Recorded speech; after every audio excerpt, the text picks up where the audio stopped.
समादरणीय भक्त सज्जनवृन्द, जय श्री राधे, जय श्री कृष्ण। सर्वप्रथम मङ्गलाचरण गर्दै श्री स्वस्तानी माताको श्री चरणमा नतमस्तक बनाऊ। त्यसपछि हामी श्री स्वस्तानी व्रतकथा श्रवण गर्नेछौँ। यम ब्रह्मा वरुणेन्द्र रुद्रमरुतः स्तुन्वन्ति दिव्यैस्तवैर् वेदै साङ्गपदक्रमोपनिषदैर् ज्ञायन्ति यं सामगा। ध्यानावस्थि तदद्गतेन मनसा पश्यन्ति यं योगिनो यस्यान्तं न विदुः सुरासुरगणा। देवाय तस्मै नमः। श्रीमच्चन्दन चर्चितोज्ज्वलवपुः शुक्लाम्बरा मल्लिका मालालङ्कृतकुण्डला प्रविलसन् मुक्तावली शोभिता। सर्वज्ञाननिदान पुस्तकधरा रुद्राक्षमालाकरा वाग्देवी वदनाम्बुजे वसतु मे त्रैलोक्यमाता चिरम्।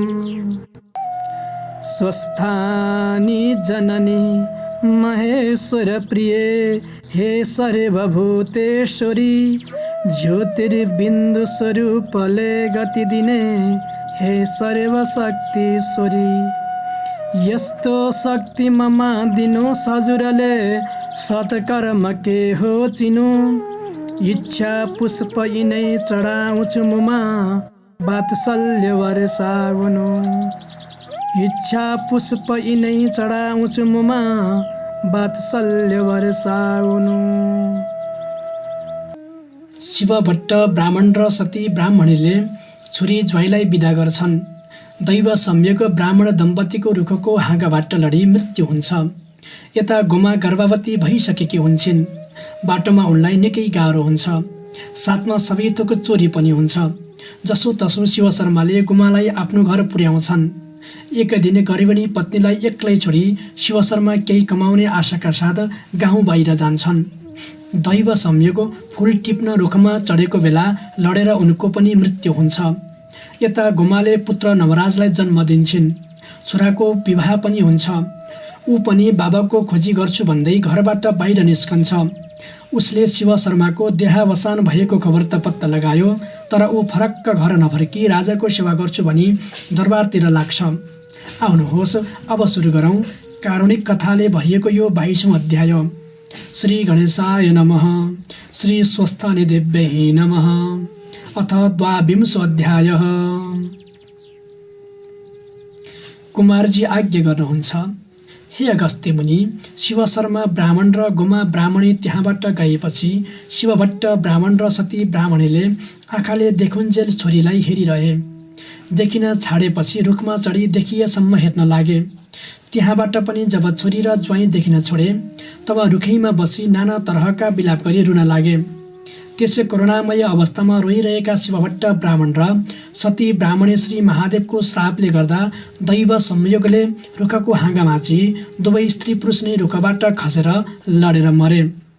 त्यसपछि श्री महादेवका दूतहरू आई विमानमा राखेर दुवै ब्राह्मण र ब्राह्मणीलाई उनीहरूका पुण्य कार्यका प्रतापले गर्दा कैलाशमा लैजाँदा भए। ती शिवभट्ट ब्राह्मण र सती ब्राह्मणीले पृथ्वी लोक छोडे पनि दिव्य शरीर पाई कैलाशपुरीमा आनन्दले रहे। अर्कोतिर शिव शर्मा ब्राह्मण र गोमा ब्राह्मणीले डोलेहरूसँग बाटोमा सोध्दै गए, यस वनको नाम के हो? यो पर्वतको नाम के हो? यो ठुलो पात भएको वृक्षको नाम के हो? त्यस जन्तुको नाम के हो? भनी यसरी अनेक प्रश्नहरू सोध्न लागे। डोलेहरूले पनि यस वृक्षको नाम यो हो, यस पर्वतको नाम यो हो, यस वृक्षको नाम यो हो, यस जन्तुको नाम यो हो भनी उत्तर बताउँदै गए। यस्तै गरी जाँदा जाँदा उनीहरू धेरै टाढा गएपछि एउटा पोखरी भएको ठुलो वनमा पुग्दा साँझ पर्यो र त्यस वनमा बास बसेर सबैले खानपिन गरी सुते। थाकेका हुँदा शिव शर्मा ब्राह्मण र गोमा ब्राह्मणी साह्रै निन्द्रामा परे। त्यसै बखत श्री महादेवका श्रापले गर्दा तिनीहरूको गर गहना सरसामान सबै चोरी भयो। भोलिपल्ट थाहा पाई गोमा साह्रै अधैर्य भई रुन कराउन लागिन्। यो देखेर डोलेहरूले भने, हे गोमा ब्राह्मणी, विस्मात नगर। थाकेर आएको हुनाले हामीलाई पनि साह्रै निद्रा लागेछ। यस्तो अनर्थ हुन गयो। हामी अभागे रहेछौँ। अब तिम्रा मातापितालाई गएर के भनाउला? आफ्नो मुख कसरी देखाउला? यस्तो विस्मातपूर्ण कुरा भनी अधोमुख गरी बसिरहे। गोमा ब्राह्मणले भनिन्, हे भारवाहकहरू हो, तिमीहरू यतैबाट फर्काओ। अब तिमीहरूलाई खाना दिन मसँग धन छैन। यति गोमा ब्राह्मणले भनेको सुनि डोलीहरूले भने, हे गोमा, सन्ताप नगर्नु, यस्तै हो। यसरी सम्झाइ बुझाइ प्रणाम गरी बिदा भई डोलीहरू आफ्ना आफ्ना घरतिर फर्के।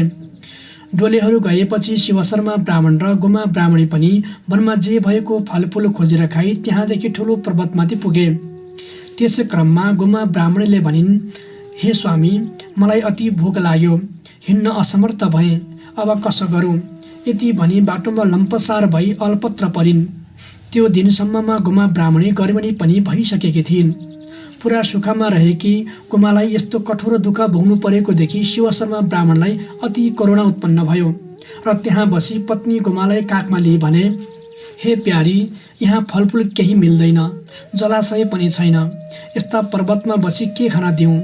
यहाँदेखि अलिक पर फलफुल पनि मिल्दछ, जलाशय पनि छ, त्यहीँ जाउँ, हिँड। यति भनी सम्झाइ बुझाइ हात समाई बिस्तारै गोमालाई उठाएर शिवशर्माले सती ब्राह्मणलाई सुस्त सुस्त हिँडाई डोर्याउँदै लगे। गोमा ब्राह्मणीले मनमनमा भन्न लागिन्, हे हरि, मेरो आज यो अवस्था भयो। यसरी मनमा दुःखका कुरा गर्दै सुस्केर हाली सुस्त सुस्त हिँडी पर्वतका फेदमा पुगिन्।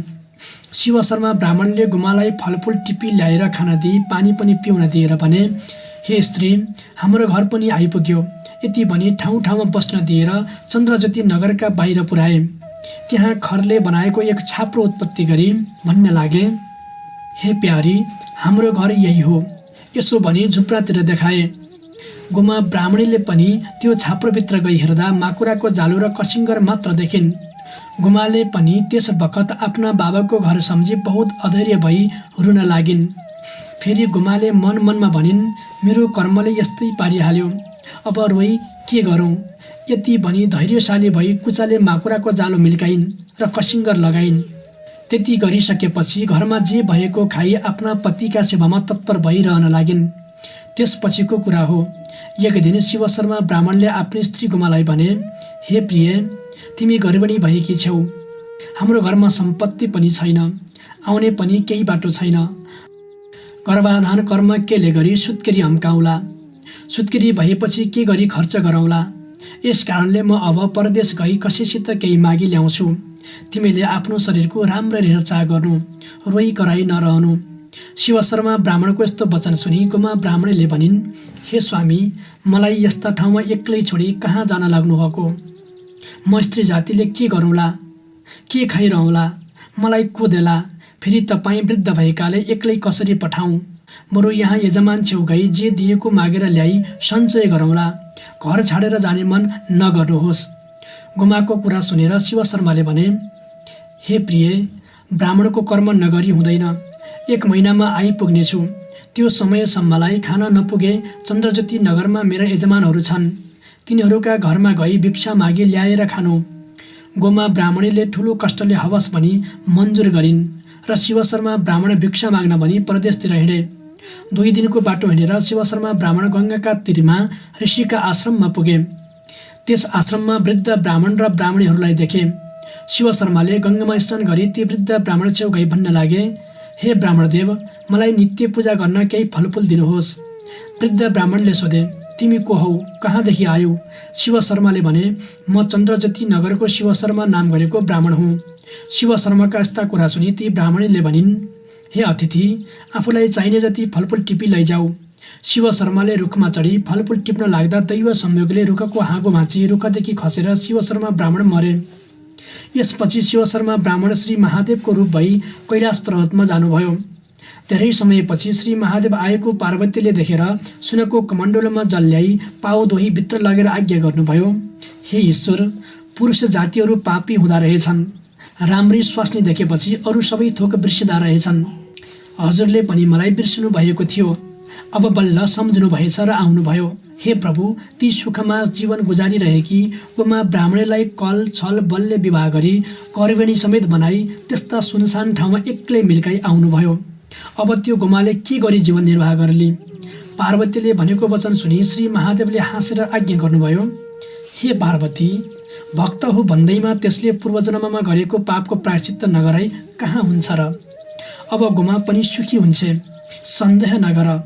त्यसपछि उतातिर ती भिक्षा माग्न भनी गएका शिव शर्मा ब्राह्मण धेरै दिनसम्म घर नफर्कदा गोमाले नाना तरहका दुःख गरेर जीवन गुजारिरहिन्। गोमाले चन्द्रज्योति नगरमा गएर भिक्षा मागेर ल्याई गर्भाधान कर्म पनि पूरा गरिन्। उनको गर्भाधारणको मास पूर्ण भएपछि सबै राजलक्षणयुक्त भएको पुत्र रत्न जन्मियो। गोमा ब्राह्मणीले चन्द्रज्योति नगरदेखि ब्राह्मणहरू बोलाएर न्वारन गराइन्। ब्राह्मणहरूले ज्योतिष शास्त्रको विचार गरी गोमाका पुत्रको नवराज भनी नाम राखेर भने, हे गोमा, यो बालक सम्पूर्ण राजलक्षणयुक्त भएको छ। यो बालक राजा पनि होइजाला। तिमीलाई तिम्रो पुत्रले सुख सन्तोष देला। ती ब्राह्मणहरूले भनेको वचन सुनि गोमा ब्राह्मणीले मनमा आनन्द मानी श्रद्धापूर्वक दक्षिणा दिई भोजन गराइन्। त्यसपछि ब्राह्मणहरू पनि विदा भई आफ्ना आफ्ना घर गए। त्यो बालकलाई गोमाले अर्काको धागो काटी ढेङ्गी जात्यो गरी स्याहार गर्न लागिन्। ती नवराज बालक पनि शुक्ल पक्षका चन्द्रमा चाहिँ दिनदिनै बढी ठुलो भएर खेल्न जान थाले।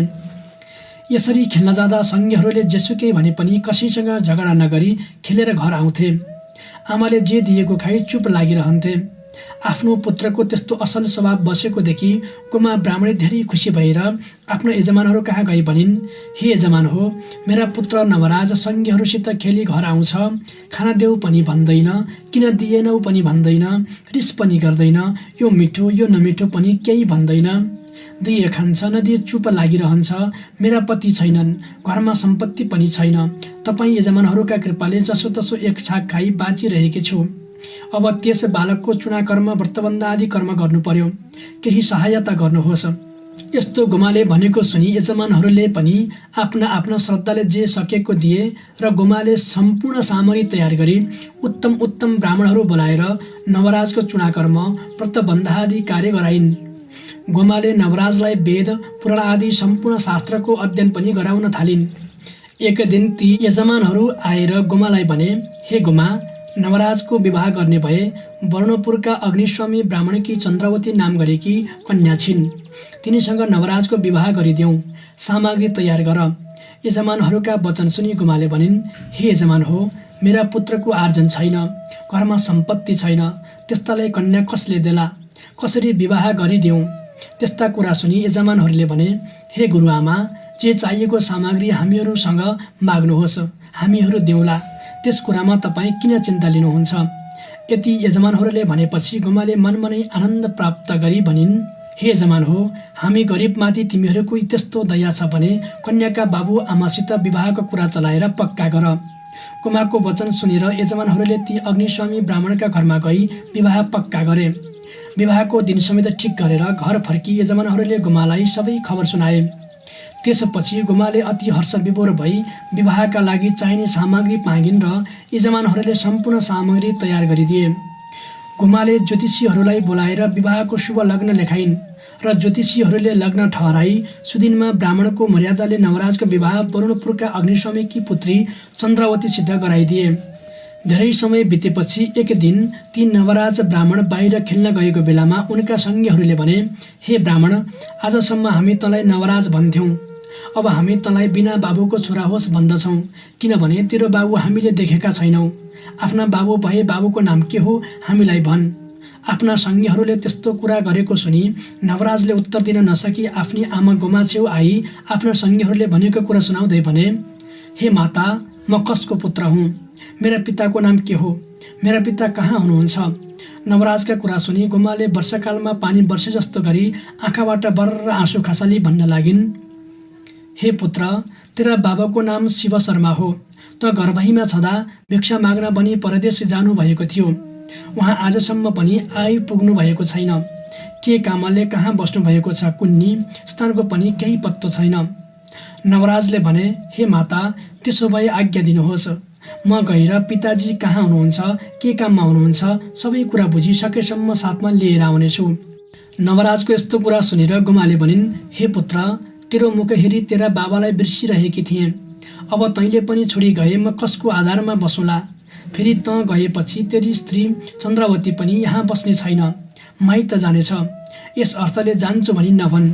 यति गोमाले भनेको सुनि नवराजले भने, हे माता, म केही भन्छु सुन्नुहोस्।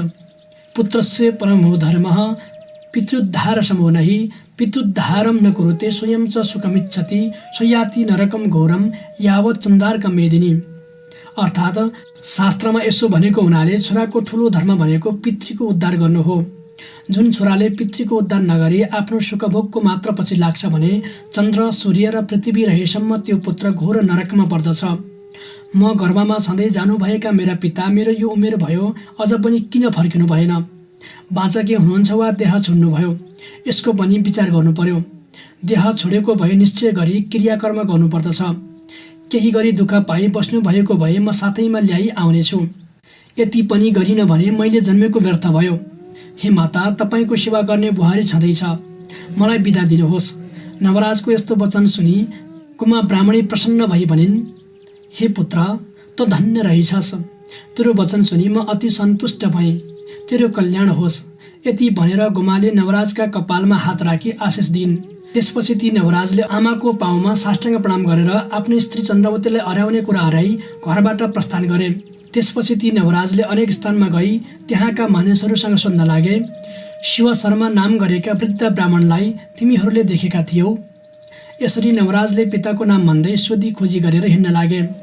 जाँदा जाँदा एक दिन नवराज गङ्गाका किनारमा ऋषिका आश्रममा पुगेर त्यहाँ वृद्ध अवस्था भएका ब्राह्मणीहरूलाई देखि सोधे, तिमीहरू को हौ? यहाँ किन बसिरहेका हौ? नवराजको कुरा सुनेर ती वृद्ध ब्राह्मणले भने, हे बालक, हामी ब्राह्मण हौ। वृद्धावस्था भयो, त्यसैले गङ्गामा प्राण त्याग गरौला भनी आफ्नो घर छोडी यहाँ आइबसेका हौ। तिमी चाहिँ को हौ? तिमी यहाँ किन आयौ? नवराजले उत्तर दिए, हे वृद्ध ब्राह्मण, म नवराज नाम गरेको ब्राह्मण हुँ। म गर्भमै छँदै शिवशर्मा नाम गरेका मेरा पिता भिक्षा माग्न भनी परदेश जानुभएको थियो। अझै पनि घर फर्किनु भएन र खोजी गर्न भनी म यहाँ आएको हुँ। तपाईँले देख्नु भएको भए कृपा गरी बताउनुहोस्। नवराजका यस्ता वचन सुनि वृद्ध ब्राह्मणले भने, हे नवराज, भिक्षा माग्न आएका चन्द्रज्योति नगरका शिवशर्मा नाम गरेका वृद्ध ब्राह्मणलाई हामीले देखेका थियौँ। यहाँ आई आफ्ना नित्य पूजा गर्नलाई फूल टिप्न रुखमा चढेका बेला अचानक हाँगो भाँचियो र रुखदेखि खसी तिनी मरे। शिवशर्माका हाड त आजसम्म रहेकै होलान्, त्यहाँ गई हेर।